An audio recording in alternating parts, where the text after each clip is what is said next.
a pesar de que la iglesia en, en la Edad Media, ¿no? Y antes de la modernidad, casi modernidad, se dedicaron a perseguir a grandes científicos en Europa, pero no fue el caso en la modernidad. En la modernidad tenemos grandes científicos que eran precisamente de la élite eclesiástica, precisamente para mantener cierto dominio del conocimiento.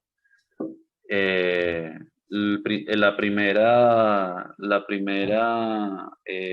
digamos así como espacio de estudio de las estrellas, ¿no? De astronomía, está en el Vaticano, si mal no recuerdo. O Sí, sea, sí, el sí. inventor del Big Bang, ¿no? De esa teoría tan conocida, es de un cura.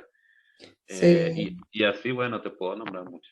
Entonces, bueno, la medicina o el término curador también se relacionó con con este personaje, ¿no? Ok. De la religión.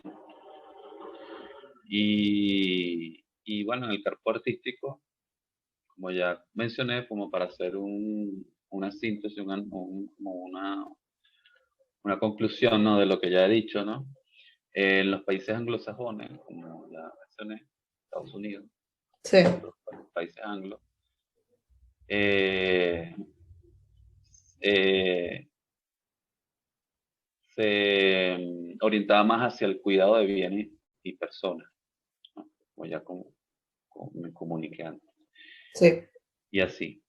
Em, para hablar como del aspecto científico, lo que surgió, como ya lo expliqué, ¿no? El tema del cuido, el tema de la taxonomía y tal, dio origen a lo que hoy conocemos como la restauración, lo que es la restauración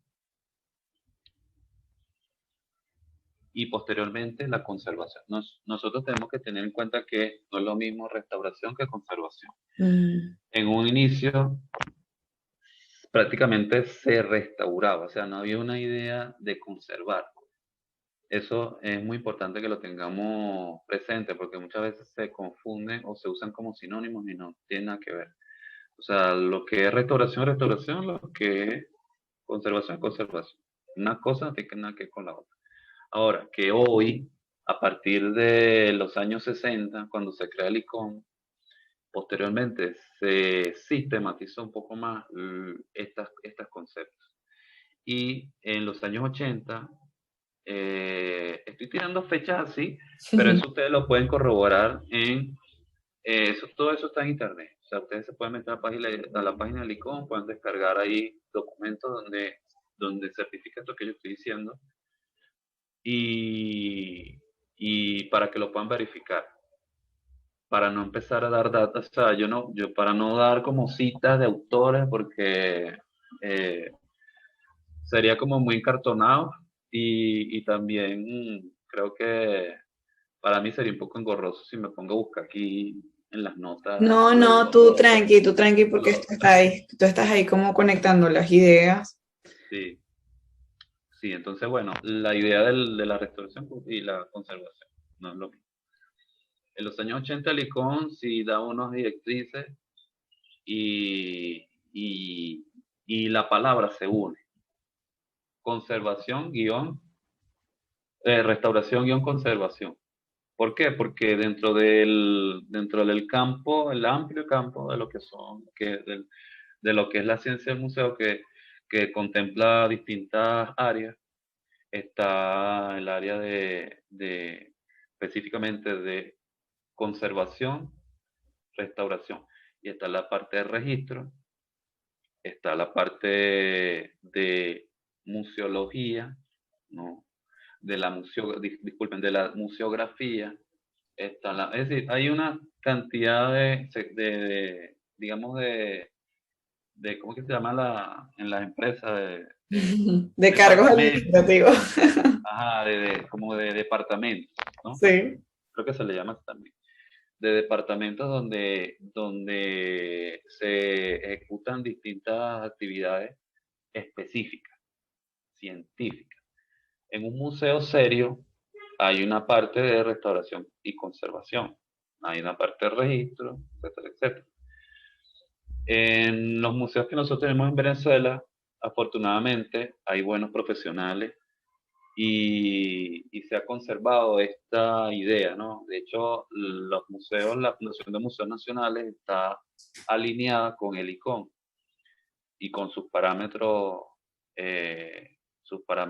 administrativos, conceptuales, etcétera, etcétera. Entonces, no pensemos que en Venezuela, bueno, que es tierra de nadie y que ahí, no sé, hay grandes falencias como existen en todos los países, porque aquí en México, si yo me pongo a hablar del México, yo no conozco internamente cómo están los museos, pero sí he visitado museos aquí en San Luis Potosí, donde yo vivo, y yo no sé si es por el tema de la pandemia, pero no sé, en algunos, no todos. En líneas generales, tienen una buena plataforma, pero creo que es un signo del cansancio de la idea del museo y de su vieja concepción como se han planteado. Aunque el museo en la actualidad es muy distinto a como nosotros lo concebimos popularmente, que nosotros pensamos que el museo es nada más para exhibir obras de los años Cataplum, Sí, y no, el museo es un museo. El museo ya hoy eh, tiene otra concepción, una concepción más dinámica, una concepción más participativa, es decir, abarca eso también. No es solamente lo que ya conocemos del museo, sino que abarca también áreas diversas y que se han integrado a la idea del museo.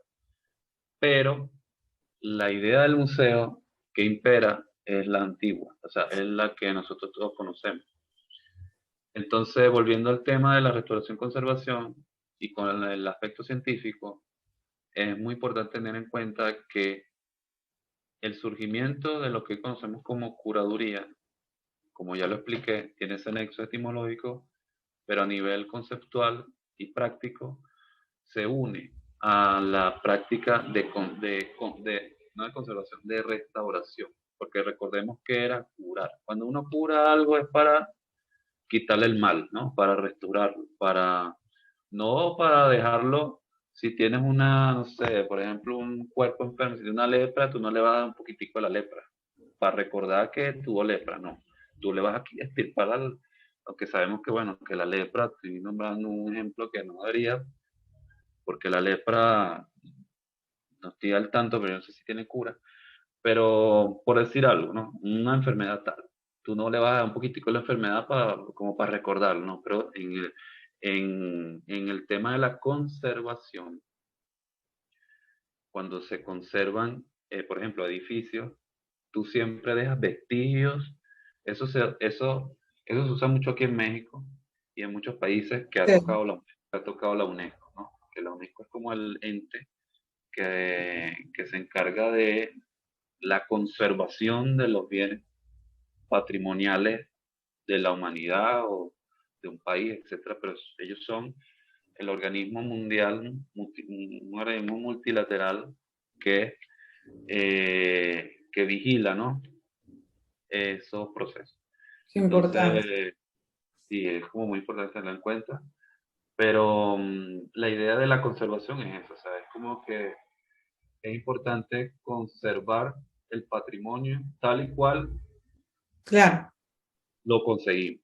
Es decir, exacto. podemos aplicar técnicas científicas para que parezca que no se está deteriorando, pero Sí. efectivamente lo que se hace es contener el deterioro y Mm, mantener el look o mantener visualmente parecido como lo encontramos para que el observador pueda trasladarse, ¿no? a una época. sí, Cuando hablamos de restauración, también, o sea, cuando restauramos un cuadro, normalmente es muy diferente restauración de edificios y de y de, y de objetos artísticos como un cuadro, una escultura, etc. Claro. Pero cuando, por ejemplo, tú consigues un cuadro que está todo lleno de moho y que un pedazo de la imagen se le quitó, cuando hablamos de restauración, restauramos el cuadro y lo dejamos como era antes, es decir, como los registros fotográficos y de archivo lo muestran. Entonces lo Ok. que se hace es prácticamente pintarlo como estaba. Entonces tú ahí lo que estás haciendo es negar, estás negando la participación orgánica de los elementos. Ya. Cuando hablamos de eso es restauración, cuando hablamos de la conservación, Ujú. tú dejas eso como está, así todo coñetado, pero tratas de que no se coñete más. Hablando en términos venezolanos, así, un poco grosero, para que me entiendan, pero tú lo dejas así. El curador se dedicaba a la primera, restaurar, sanar, curar. Ya después, como ya he mencionado, de las dos vertientes que mencioné, la parte anglosajona y la parte europea, ellos en sus inicios, ellos tenían estas concepciones. Hoy, el curador ya es más como yo lo mencioné al principio, es el encargado, ¿verdad? De organizar, de organizar, de crear inclusive discursos. O sea, cuando hablamos de artistas, cuando hablamos de una colección, hablamos de que él crea un relato eh, siguiendo ciertos parámetros históricos, pero siempre es la visión del curador. O sea, es la visión de autoridad, es la voz de autoridad que da un, un experto. Y esto es muy importante que lo tengamos en cuenta, la idea del experto, que tiene su surgimiento en una época específica, no tengo el número de la fecha exacta, No importa. pero se los puedo facilitar si nosotros hablamos tenemos una segunda sesión, podemos hablar Claro. ya Mira, más de lo que fechas, podemos de hacer cosas. es cuadrar un en vivo en Instagram y de alguna manera como que, pues, indagar un poco más, porque aquí yo estoy aprendiendo un montón de cosas, ¿me explico? Entonces ya cuando nos volvamos a ver, pues podemos indagar un poco más. Exactamente, Sí. me parece bien. Entonces, ya hemos abarcado lo que es someramente, ojo, o sea, no es que ya esto es así, habló Arnold no, o sea, estos son temas bastante complejos, amplios. Porque digo complejo? Porque cuando hablamos de curaduría, cuando hablamos de este oficio, porque es un oficio que tiene una historia, hablamos de una práctica que no ha sido documentada, conceptualizada, como por ejemplo la de, ¿qué te digo? El médico. Exacto, como el del el médico, o si nos ceñimos al campo artístico o al campo de la ciencia del museo, por ejemplo, si hablamos de la restauración, que se separó, eso lo Sí. voy a mencionar más adelante, de la idea del curador, pero hablamos de una actividad de la del curador, hablamos de una actividad que no tiene grandes textos, o sea, no hay yo siempre digo que no hay un consenso. Recordemos que cuando nosotros leemos teoría, leemos cuestiones que tienen que ver con temas específicos de carácter público, notorio, o sea, que todo el mundo maneje, que sea algo, hay un consenso. Y cuando hablo de consenso, estoy hablando de que existe de que existe una convención, es decir, de que hay unas voces de autoridad que se han reunido, no es un concilio, ¿no? Sino que se ha escrito de manera fragmentaria, digamos así, y los investigadores llegan a ciertos consensos con relación a ciertos temas. Es decir, se escribe sobre eso y hay datos. Pero lo que pasa con la curaduría en específico, no hay un consenso. No hay un consenso ni de cuándo surgió. O sea, yo te puedo dar los datos que te digo de aquí, pero son datos que yo tomo de otros campos. Pero si hablamos del campo de la ciencia del museo o del campo del arte, hay grandes escritores. Por ejemplo, te puedo mencionar a Larry Schiner, que es un autor norteamericano que habla sobre el origen o el cambio de paradigma entre las bellas artes y lo que nosotros conocemos como, o lo que conocíamos como arte de la Edad Media, y tocan ciertos temas. Te puedo hablar de Aurora León, te puedo hablar de, sí, hay ciertos autores que te pueden hablar de manera amplia sobre temas y tocan el el de restaurador y por ahí te nombran cosas, pero es que no te hay una sección que el curador, historia, no sé qué, o sea, no hay un Wikipedia, es decir, no hay una enciclopedia que te condense la información. A eso es a lo que yo me refiero. Cuando yo, por ejemplo, estaba haciendo la investigación de mi tesis de maestría, que no tenía nada que ver, o sea, si tú lees el título, tú dices, bueno, esto no tiene nada que ver con curaduría. Pero yo lo orienté hacia, hacia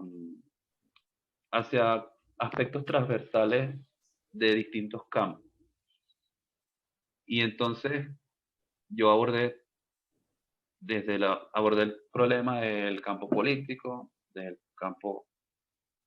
el campo cultural, pues, obviamente del campo del arte, desde el campo teológico, es muy importante lo teológico aquí, y así, etcétera, etcétera. Entonces, yo tuve que beber de distintas fuentes para yo poder llegar a unas conclusiones, que es lo que normalmente se debería hacer cuando tú investigas. O sea, tú no vas como hacen, como, bueno, me incluyo, porque cuando yo estaba más chamo, tú querías encontrar todo buscando, por ejemplo, en libros o más adelante ya, ¿no?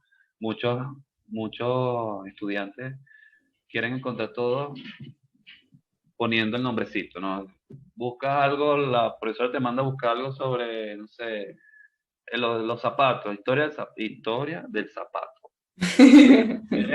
Todo esté así, y cuando tú investigas no vas a encontrar cosas así.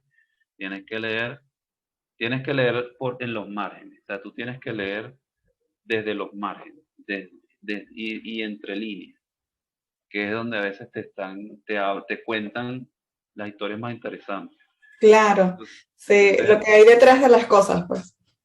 exactamente, o sea, y en este caso con la curaduría, yo tuve que beber de aspectos que tienen que ver con la ciencia, con la historia, y no la historia que nos cuenta, como decía Benjamin, los vencedores, sino de irnos autores marginales, autores que no han sido tan difundidos. No hablamos de los autores mainstream, vamos a decirlo así, sino de autores más, digamos que con, más apartados por el consenso hegemónico. Entonces es interesante. Que no termina, ¿Cómo? que es una investigación que no termina, porque una cosa te va llevando a la otra. Y tú Ah, vas sí. como un detective, ¿sabes? No, Como tal que cual. atando Exacto. ahí los cabos. Totalmente es así. Exactamente, es una labor. detectivesca, pues. De hecho, ahí en el aspecto curatorial eh, hay vertientes. Por ejemplo, en Chile está la curaduría forense, que no sé si la conocen, y la inventó Jorge Sepúlveda, que es un curador, investigador y promotor. Yo no sé si el término promotor cultural le funciona, pero es un tipo que abarca como un amplio espectro y distintos campos y que se dedica a muchas cosas. Pero tiene esta concepción de curaduría forense. Vale. Está también de curatoría, perdón, curatoría forense. Están otros, como que otras vertientes que, que son más tradicionales. Está la vertiente como más, como la que sigue, por ejemplo, Didi Uberman, que es un historiador del arte y un filósofo, y básicamente lo que se dedica es, o sea, es un curador, historiador fenomenológico, yo lo designo así. Hay otros que son más Foucaultianos, que son más, aplican la método, como un método más, eh, mm, como más de archivo.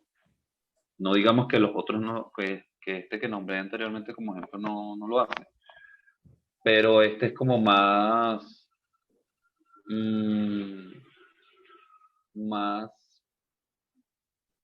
¿cómo te digo? Más benjaminiano, vamos a decirlo así, o sea, en el aspecto de la memoria, ¿no? Mientras que Foucault es más de archivo, él es más empírico, o sea, es más, vamos a decirlo así, científico, un filósofo, pero que se apoya en datos. Tú te, cuando hablamos del método, ¿cómo es que le llamaba? Eh, Él tiene un libro que tiene ese título, la arqueología, el método arqueológico, o sea, fíjate el término, ¿no? La arqueología. Hablamos de lo forense o de lo investigativo, lo detectivesco, y está esto que te lleva más como a una idea de aquel que está con el cincel y que está como excavando, ¿no? En un territorio histórico, ¿no? Claro. Excavando como momias, qué sé yo. Este método él lo llamó así arqueología. La arqueología del saber se llama el libro. Ok. Y a nivel teórico, el método, vamos a decirlo así, arqueológico o el método, porque él bebió mucho de Nietzsche, ¿no? Lo que Nietzsche llamaba, ¿cómo se llama esto? Ahorita se me olvida, pero bueno, más adelante me acuerdo. Son distintas metodologías.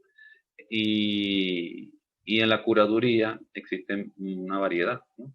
Por ejemplo, en mi caso, yo, yo en los textos que yo he escrito, yo hablo de curandería, ¿no? Y tengo desde el 2015 hablando de la curandería, pero han sido textos como bastante pequeños.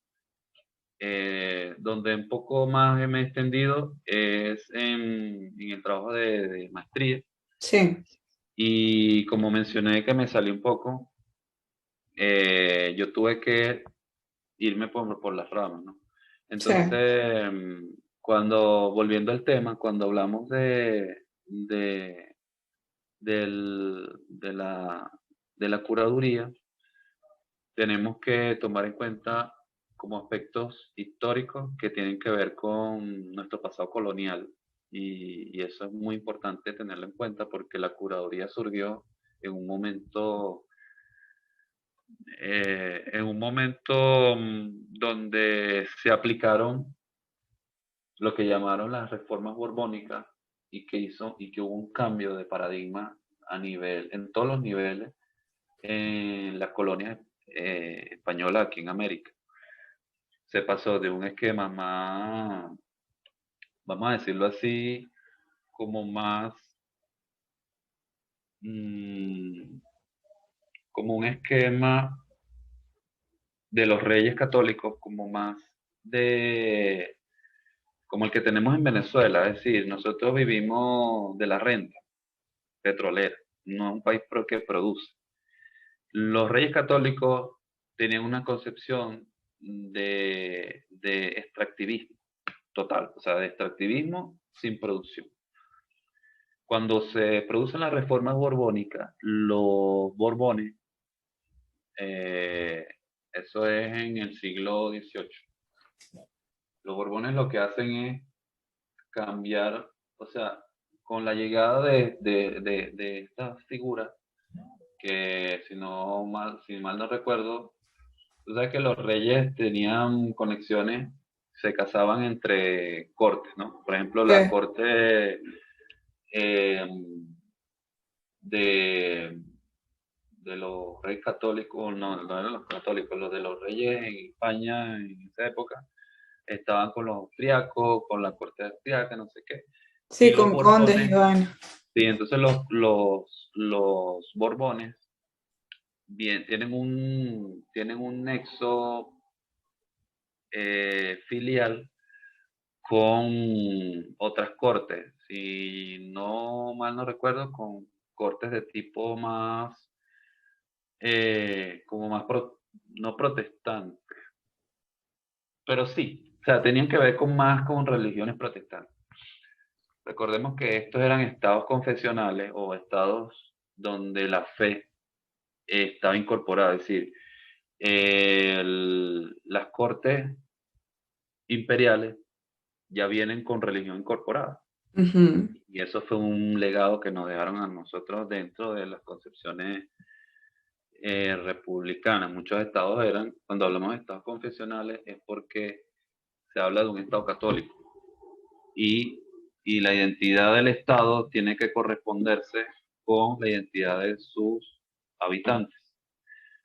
Cuando hablamos de estado nacional, ya cuando se crean las repúblicas, el estado, nación, lo que a nivel jurídico, lo que te obliga es que tú seas católico, si es, ¿no? Si era el caso. Por ejemplo, en las cortes holandesas y tal, ya estos cortes nórdicas o anglosajonas eran más protestantes. Ellos adoptaron ya una religiosidad más luterana. Pero qué interesante eso, de verdad, cómo el que tiene el poder es el que de alguna manera lo utiliza para abrirle las puertas a las creencias. No, total. Y lo que tiene que ver con la teología o la religión tiene un peso importante, no solamente en el arte, sino en otros aspectos de la vida social, ¿no? En la vida política, etcétera, etcétera. Y como te digo, esto estaba junto con pegado, igual que lo que pasó a ser el arte o las bellas artes, ¿no? Que es muy interesante Exacto. abordarlo desde esta concepción como más vieja. Por ejemplo, hay autores que ellos han documentado cómo lo que nosotros conocemos hoy como arte, y bueno, eso ya es algo que mucha gente sabe, pero que lo que nosotros conocemos hoy como arte deviene de, de lo que antes llamaban en la Edad Media artes liberales, ¿no? Y eran 7 artes distintas donde estaban incorporadas, entre otras, la matemática, la oratoria, eh, etcétera, etcétera. Es decir, había un compendio de, digamos así, disciplinas, porque en esa época no se le llamaba disciplina. Eso vino ya después con la creación de las universidades, eh, donde se dividió el conocimiento, se empezó a segmentar, ¿no? La ilustración. Pero antes eso estaba junto, ¿me entiendes? hay una autora brasilera que yo consulté, y de apellido Rebollo, donde ella hace un estudio, en este caso de la medicina. También puse a leer textos de medicina, y ella comenta que en el Tratado Hipocrático, eh, ya en el Tratado Hipocrático que nosotros tenemos, que se tiene en Occidente, que son los principios de la medicina, hay puntos claves que, que van a derivar en disciplinas que en la modernidad se segmentaron. Por ejemplo, aspectos como que también se dio en el arte, ¿no? El aspecto como la técnica, que los griegos llamaban tecné, la técnica, la poiesis, que es la producción, y la arts, que son eh, básicamente eh, el, no estoy muy seguro, pero no sé si es el oficio. O sea, la idea es que eran tres conceptos que conformaban lo que en la Edad Media se conocía como arte, ¿no? Y este arte estaba más orientado a los oficios prácticos. Ya después con la... No.